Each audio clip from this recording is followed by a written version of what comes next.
21 mars 2018, le Conseil des ministres donne son accord pour la mise en œuvre du projet de construction de nouveaux musées au Bénin.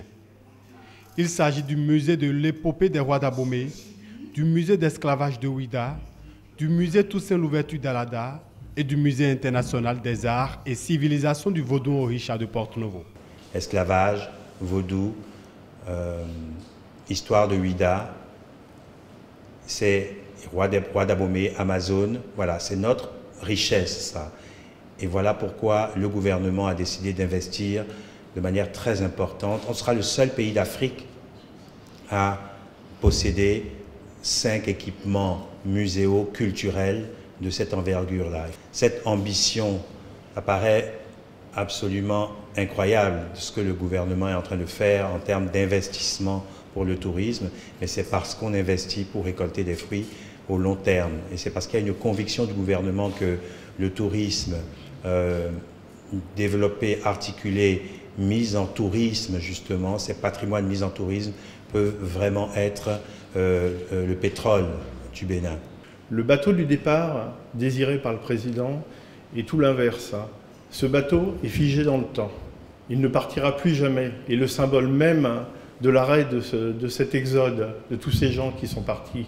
Donc on permettra de le découvrir comme un site mémoriel qui nous mettra en état de comprendre ce que subissait l'ensemble de ces gens.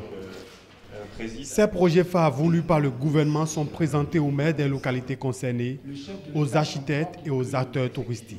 Ces projets aujourd'hui, en termes de mobilisation de financement, ne souffrent d'aucune difficulté et que ces projets rencontrent l'adhésion aussi bien des élus locaux que des populations à la base dont ils sont les représentants. Le démarrage des travaux est prévu pour mars 2019. Pendant 2 mois, nous allons assister au lancement de l'appel d'offres et au choix des entreprises. Et à partir du mois de mars, jusqu'à la fin du mois de décembre 2020, les travaux doivent être achevés. Mon mot sera simple.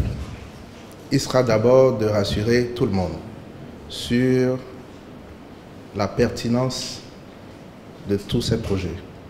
Ensuite, de dire, comme vous avez pu vous en rendre compte, que tout a été bien planifié et dans les moindres détails.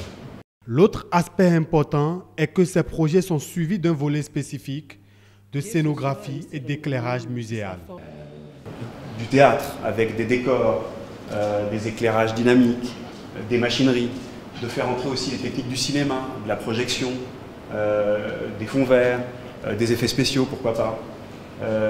De faire entrer au musée des nouveaux médias, des nouvelles technologies avec de la réalité virtuelle, de la réalité augmentée ou encore de la détection de mouvement.